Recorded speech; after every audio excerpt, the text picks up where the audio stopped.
Antes les llamaban nazarenos, después cristianos.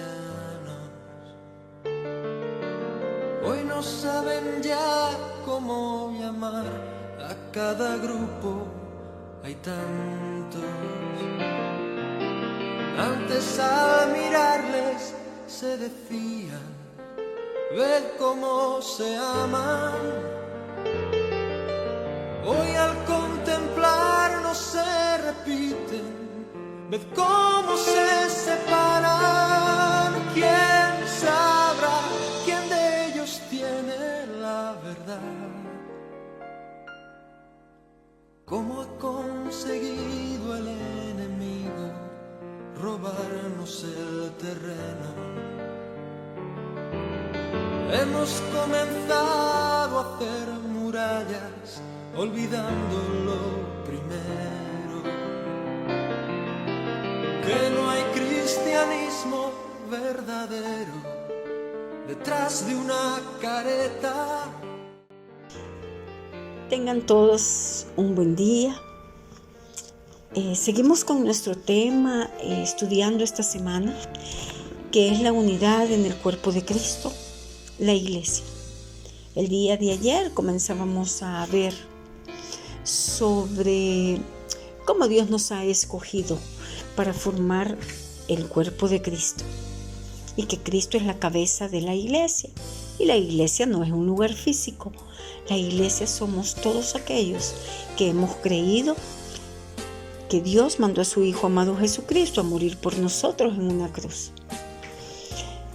Pero también podemos aprender que nosotros no estamos destinados a vivir una vida en aislamiento. Realmente Dios Padre envió a Jesucristo al mundo basado en la unidad visible de la iglesia. Dice el versículo de Juan, la cita bíblica es Juan 17, versículo 21. Para que todos sean uno, como tú, oh Padre, en mí y yo en ti, que también ellos sean uno en nosotros, para que el mundo crea que tú me enviaste. Pero, ¿cómo sabemos cuándo estamos siendo llamados a luchar por la unidad de la iglesia? ¿Y cuándo estamos siendo llamados a luchar por la fe que una vez le fue entregada a todos los santos?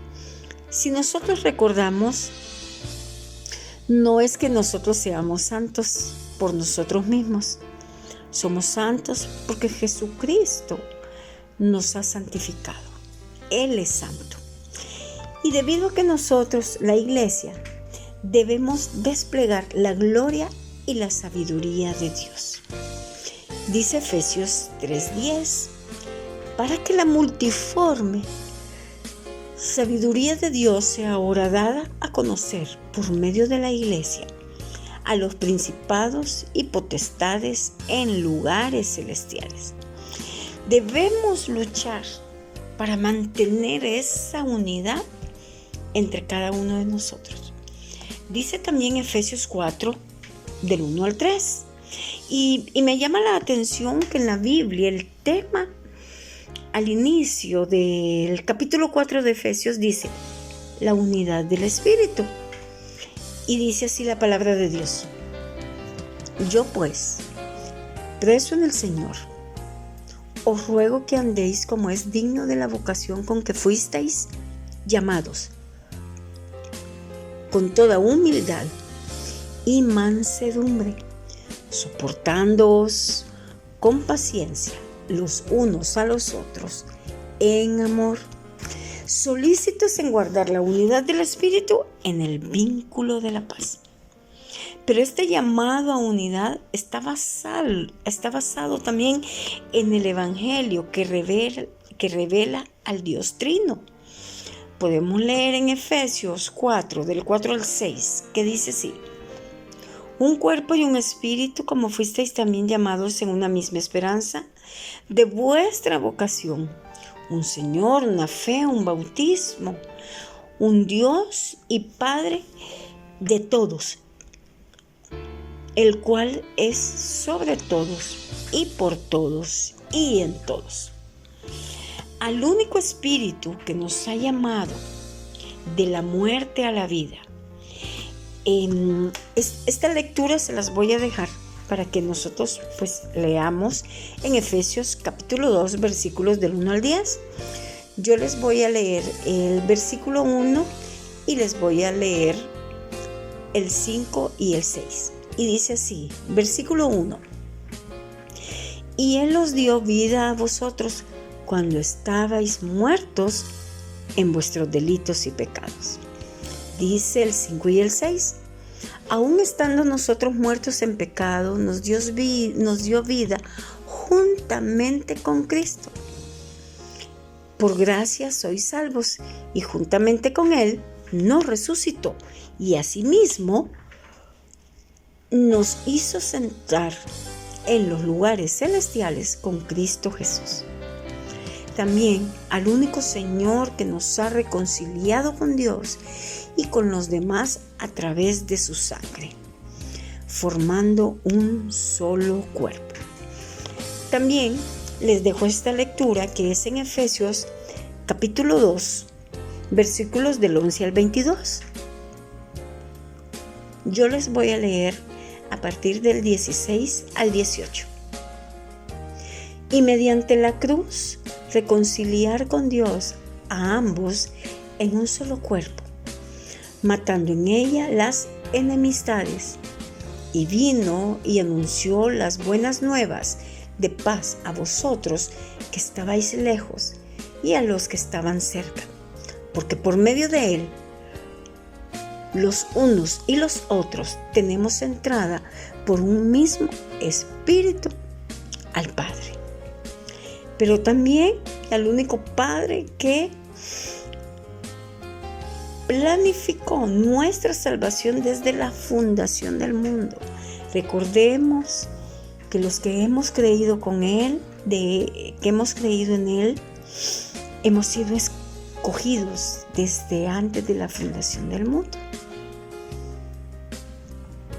Y dice Efesios, les voy a dejar también esta cita, que es Efesios 1, versículos del 3 al 14. Yo voy a leerles los versículos del 4 al 8. Y dice así: según nos escogió en Él antes de la fundación del mundo, para que fuésemos santos y sin mancha delante de Él, en amor, habiéndonos predestinado para ser adoptados hijos suyos por medio de Jesucristo, según el puro afecto de su voluntad, para alabanza de la gloria de su gracia, con la cual nos hizo aceptos en el amado, en quien tenemos redención por su sangre, el perdón de pecado, según las riquezas de su gracia, que hizo sobreabundar para con nosotros en toda sabiduría e inteligencia.